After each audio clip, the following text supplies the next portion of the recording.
Robot Talk is the podcast that sits down with robot enthusiasts from around the world and asks them the questions you always wanted answered. Like, how do you teach a robot? And how does that thing work?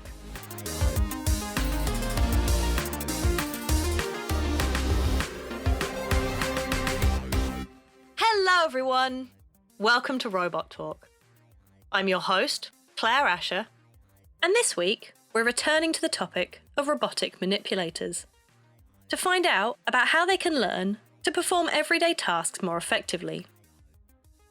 Before we get started, I'd like to remind you that you can send in your questions for my future guests, either by contacting us on social media, we're at Robot Talk Pod on all the socials, or you can submit questions via our website by going to robottalk.org. And don't forget to enter our competition for a chance to win your very own Robot Talk t-shirt. For more information about the competition and how to enter, check out robottalk.org.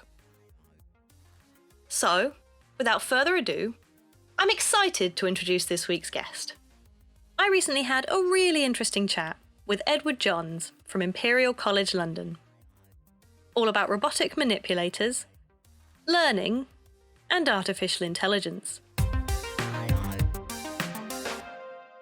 Today I'm chatting to Edward Johns, Director of the Robot Learning Lab at Imperial College London, who's working on developing efficient methods for robots to learn new skills for physically interacting with objects. Hi Ed, welcome to Robot Talk. Hi Claire, thanks so much for having me. So your research group is working on AI-powered robots that can assist humans with everyday tasks by physically interacting with objects. So what are some of the biggest challenges in this area of research? Well, this area is called robot manipulation. So this is where robots are physically interacting with objects, as you say, with their hands.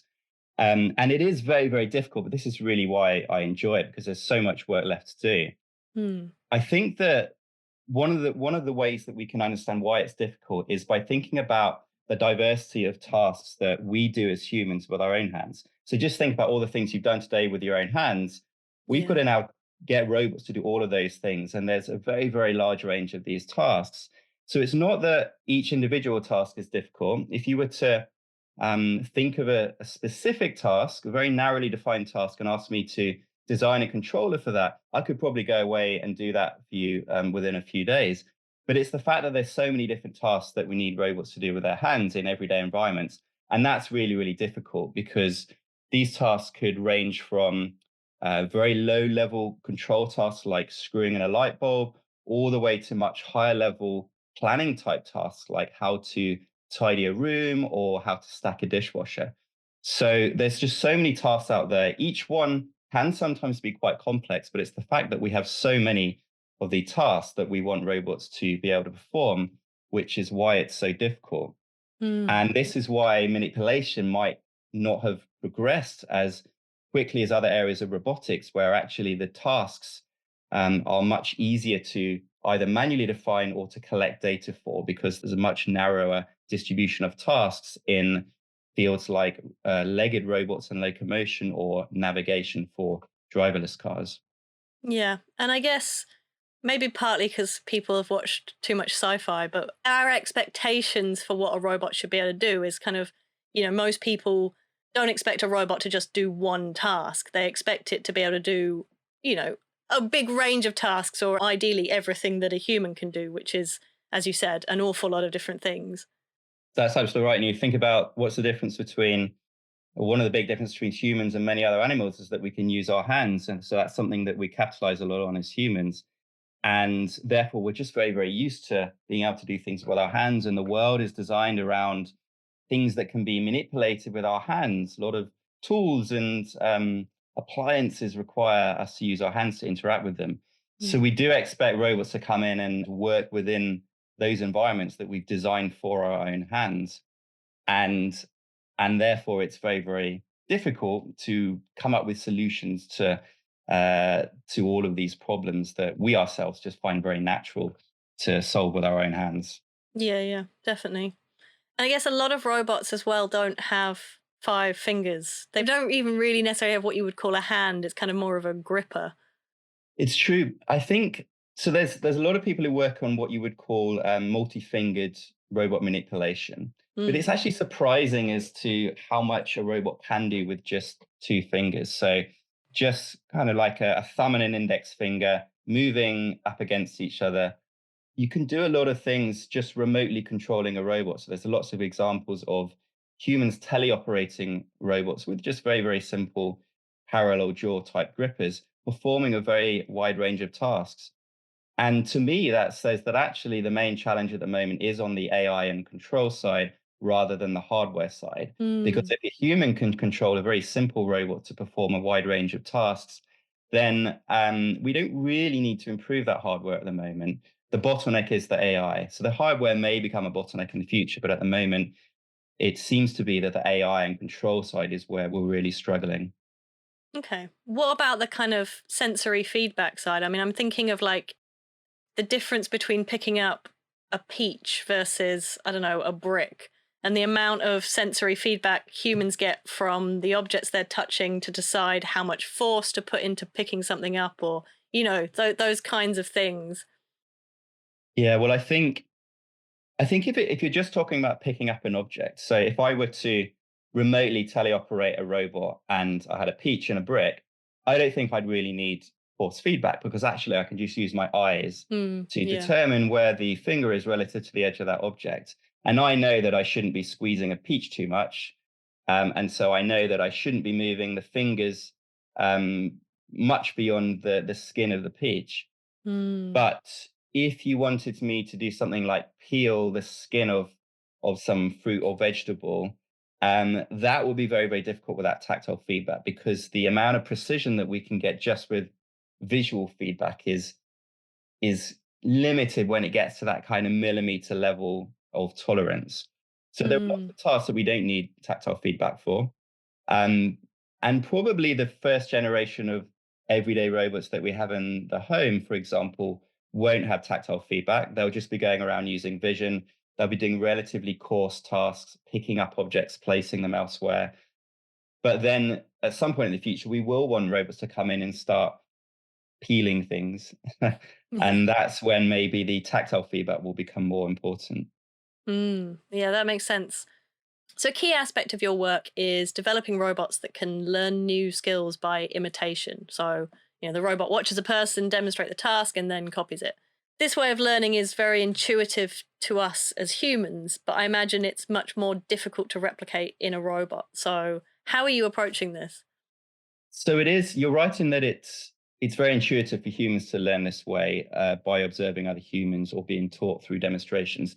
Now, there's a couple of ways that humans do this. So one way is by observing another human performing a task. So you might perform a task, and then I might watch that task and learn how to do it from observing you. Hmm. Another way is that you, as the teacher, might physically hold my hand and move my hand and my arm to show me how to perform that task. Now, if you were to go down to, let's say, your local tennis club, you would see a bit of both of this. You would see humans teaching other humans through both these means. So you would have a tennis teacher physically holding somebody's hand and showing them how to serve a tennis ball, but you would also just have the student watching the teacher and observing from a third person perspective. Now, Hmm. with robots, it's very difficult for robots to observe a human and learn from that third person perspective because the human body is not the same as the robot body. And so it's very difficult for a robot to map the human's behavior to the robot's own body. Yeah. So rather than doing that, what we do is the other approach, which is where we physically hold the robot and actually move that robot physically to show it how to perform a task. And this means that the body that the robot is observing is just its own body. And therefore it doesn't need to map that to anybody else's body. It's being taught on its own body and it observes the demonstration and it will have a camera that will observe, let's say, what the environment looks like, and it will then collect actions together with those visual observations of the world. And by combining those actions and the observations, the robot will then be able to learn what is called a control policy, which is something that predicts what the optimal action should be given the current observation of the world. Okay. And so, what kind of scenarios do you see that being useful in the real world? So there's two kinds of applications that I think about here for imitation learning. One is, how do we collect lots and lots of data at scale? So remember before I was talking about how one of the challenges with manipulation is that there's so many different tasks out there, Mm, and it's very difficult to manually define controllers. So an alternative solution is to use machine learning. But machine learning requires lots and lots of data, and we don't have that freely available. So something like ChatGPT was based on the fact that there's loads and loads of text out there on the internet that yeah. can be used to train a neural network. We don't have equivalent levels of data for robotics, nowhere near it. We don't really have any robotics data that's out there for free. The only robotics data is that which has been collected by roboticists. So one of the ways that we can use imitation learning is simply to scale up data collection to get to that critical mass of data where we might then have something like the ChatGPT moment in robotics. Now, the other way that I see imitation being used is, let's say let's say you buy a robot and it does come with some abilities, but it hasn't actually got the ability to do the task that you really want it to do. Maybe you've Mm, got some quite unusual task. Let's say you're manufacturing something in a factory, and it's a strange little object that nobody's seen before, and therefore nobody has taught the robot to interact with that object. You might want to quickly teach a robot how to perform a manufacturing task. Or you might buy an object in the home, and the robot doesn't know how to place that object neatly on the mantelpiece or whatever it is. mhm. So you might want to quickly teach that robot a new task. And another nice thing about imitation learning is that it's quite an intuitive way to teach a robot.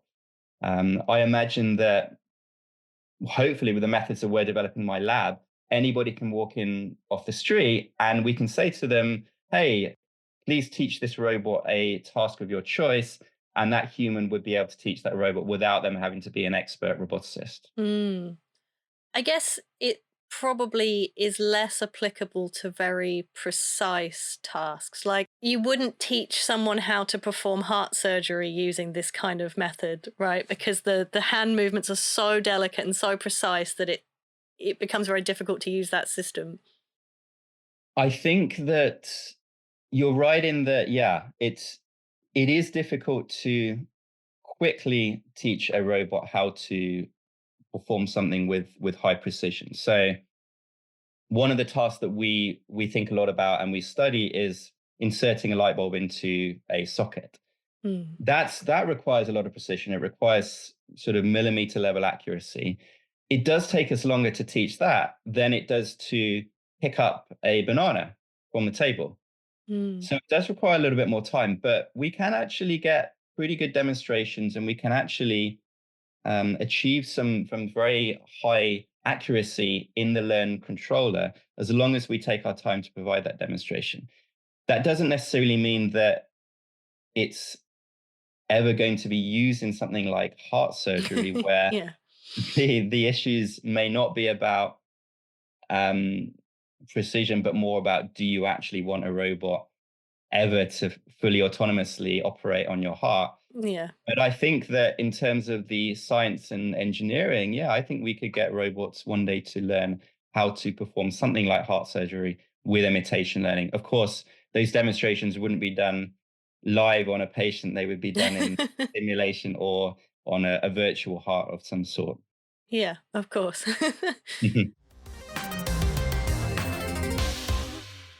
So one of your projects that caught my eye was the DALI bot, which uses the popular AI image generator to visualize the end goal of a task from a text-based description. So can you tell me a bit more about that project? Sure. Yeah. So Dalibot emerged because we were thinking a lot about how can we deal with the fact that there's very limited data in robot manipulation. So I've mentioned this a couple of times already, and it is really a big problem in robotics, particularly because we've seen lots and lots of other applications of machine learning really thriving.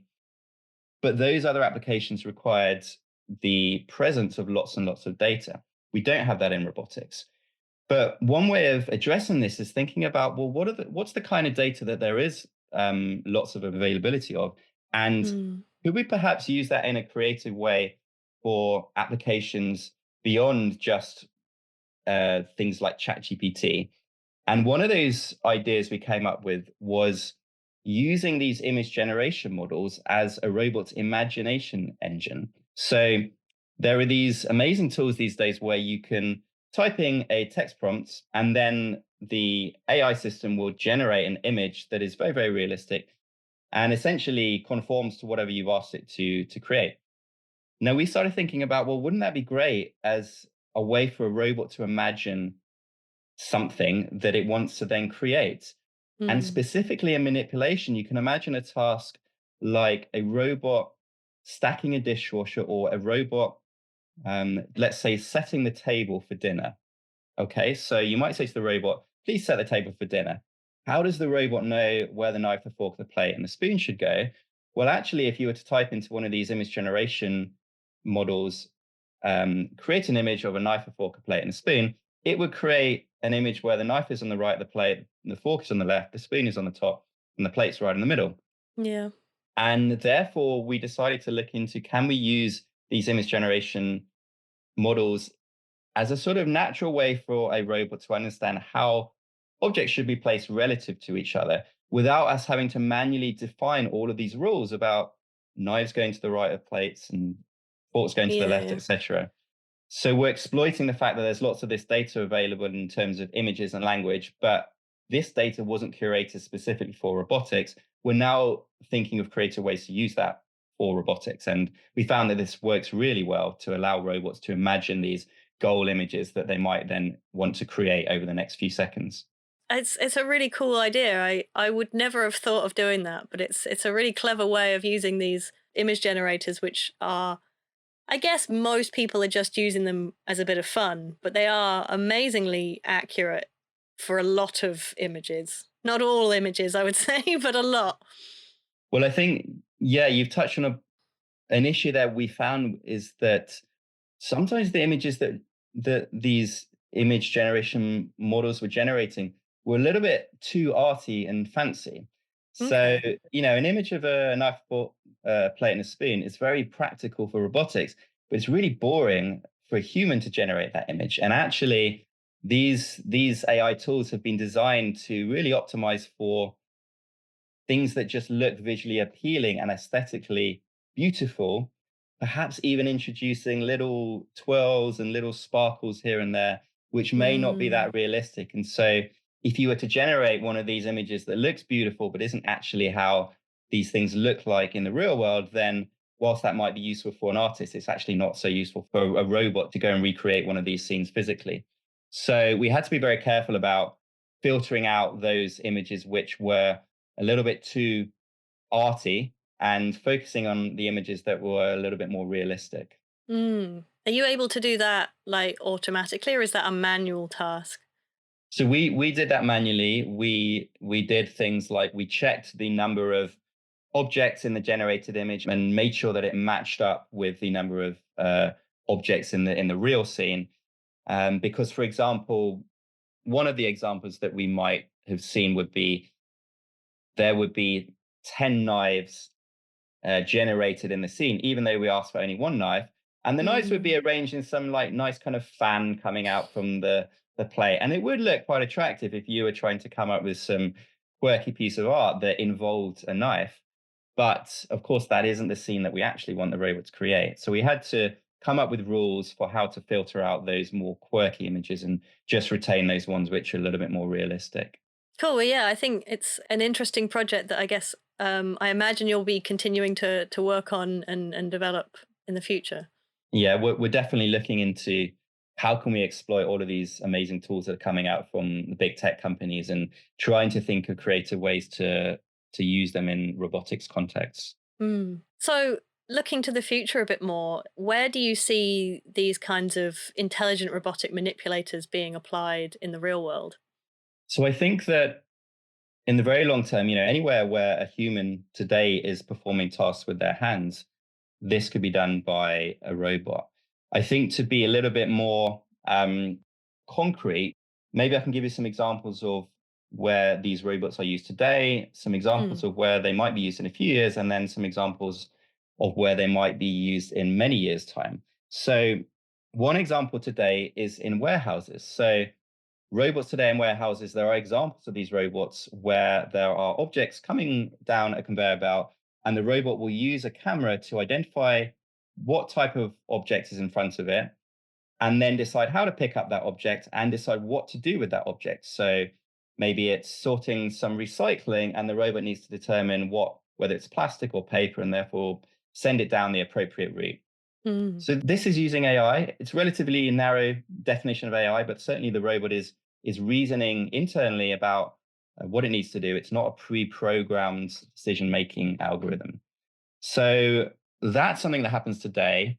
Looking forwards, I can imagine these robots could be used a lot in manufacturing. So historically, in manufacturing, you would, if you have a product being assembled, let's say, you would need to manually constrain the assembly line or the factory such that this object is in a well-defined position. So the robot always knows where the objects are, and it can just move its arm to go and pick up the objects effectively blindly. A lot of these robots in manufacturing today don't have cameras. They don't really know. Mm. They don't observe the objects through their own sensors. They're just assuming that the objects are where the human engineer has told the robot the objects are.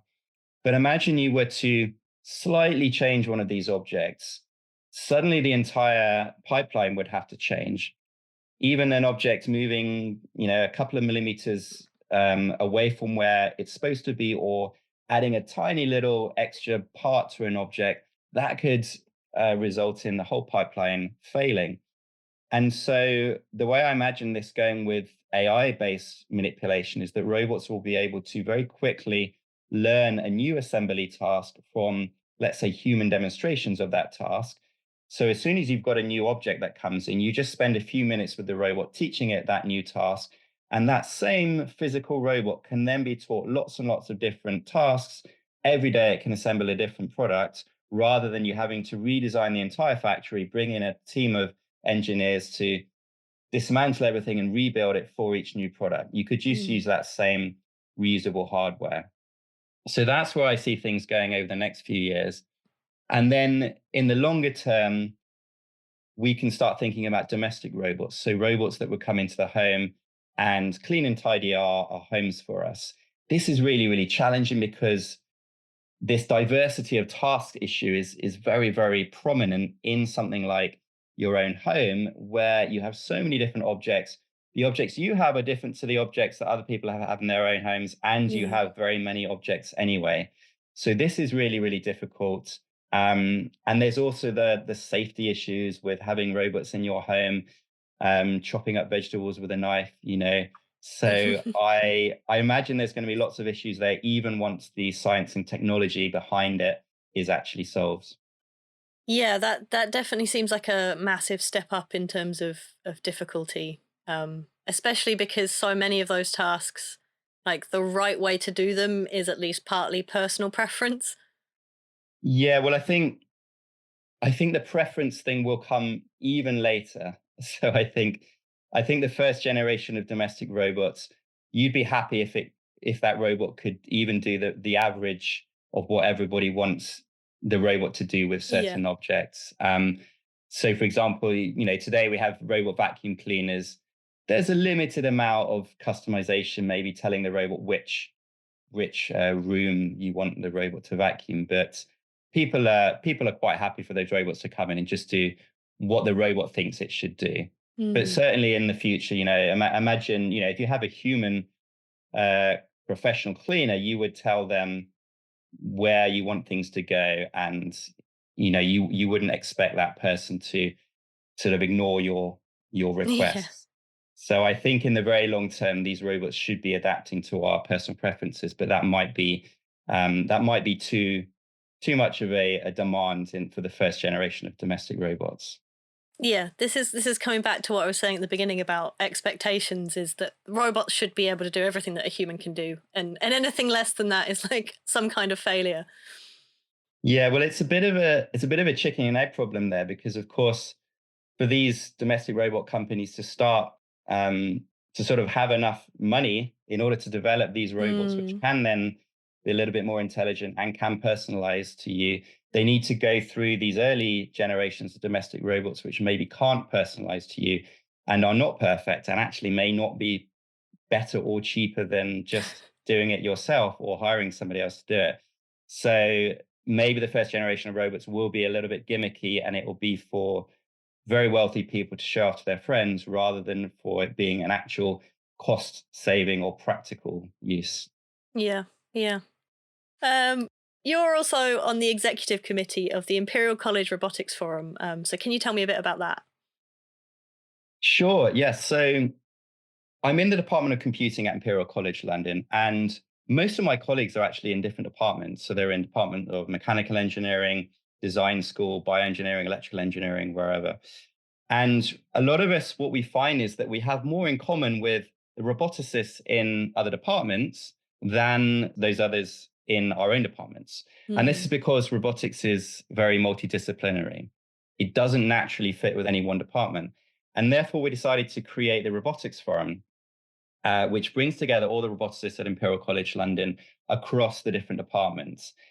And we have 40 principal investigators across the forum. So it's a very, very large forum. We do a huge amount of yeah. work in robotics at Imperial College across all the different applications of robotics.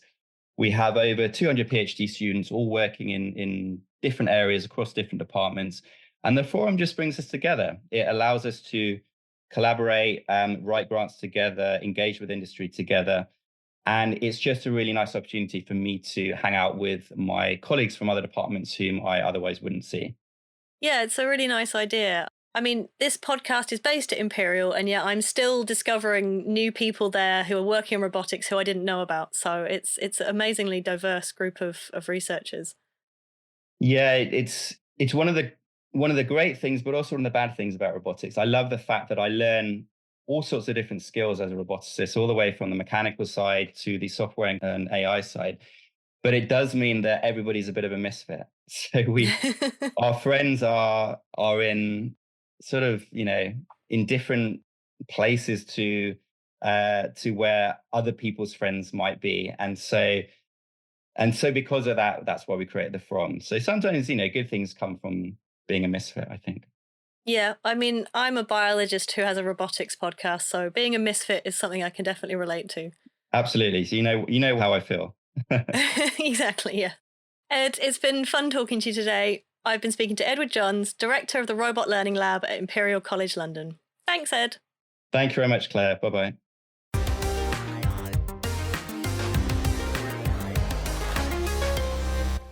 Thanks for listening. If you enjoy Robot Talk, please do share the podcast, subscribe, and leave a review to let us know what you think. And make sure you check out our social media channels to see a photo of one of Ed's robots learning how to hammer a nail by observing humans demonstrating the task. We're at Robot Talk Pod on all the socials. Next week, I'll be chatting to Antonia Zemanaki from the University of Bristol, all about hand exoskeletons, robotic hands, and teleoperation. Until then, I've been Claire Asher, and this has been Robot Talk. Robot Talk is brought to you by the Hamlin Centre, Imperial College London.